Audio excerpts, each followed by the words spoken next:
Voici la nouvelle version des ingrédients. Trois choses dans les ingrédients. La suppression ou désactivation des ingrédients.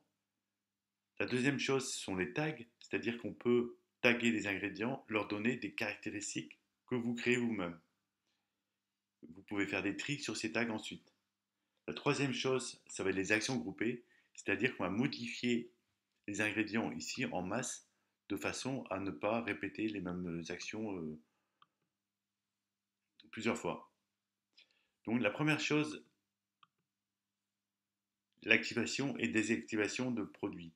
Alors quand vous supprimez un ingrédient qui est déjà utilisé par exemple dans un inventaire ou dans une facture, la suppression est impossible. Qu'est-ce qu'on fait dans ce cas-là? On va désactiver le produit et donc vous ne le verrez plus dans la liste.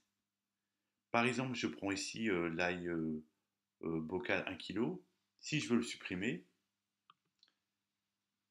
il n'apparaît plus dans la liste. Pourtant, il a été utilisé dans des inventaires et il est simplement désactivé.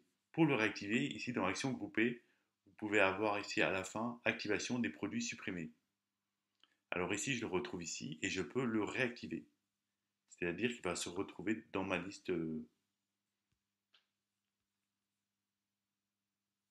Alors, la deuxième chose sont les tags.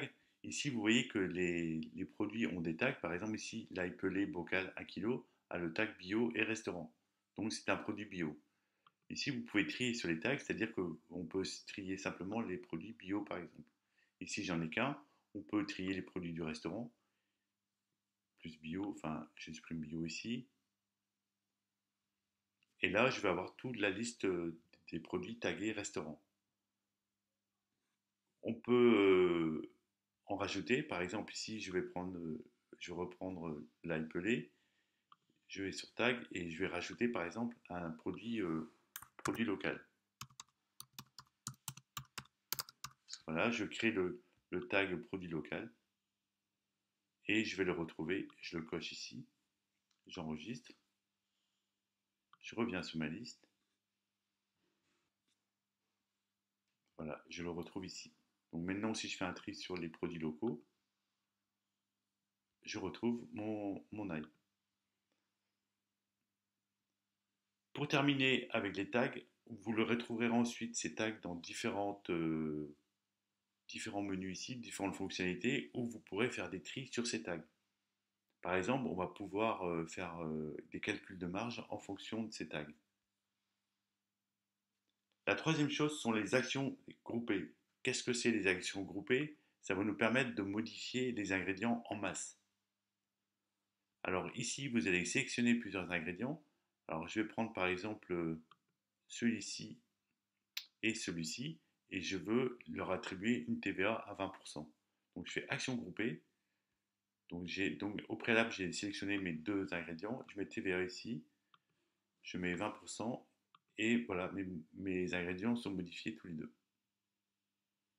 Vous pouvez faire ces actions sur différentes caractéristiques du produit, par exemple la catégorie, les zones de stockage, la TVA, etc. Vous pouvez aussi les supprimer en masse. Vous sélectionnez ici, soit vous sélectionnez la totalité, ou vous les sélectionnez un par un.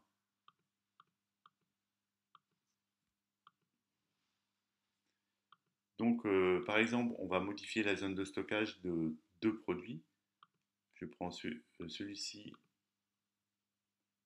et celui-ci. Je fais action groupée, zone de stockage 1. Je choisis ma zone et je valide.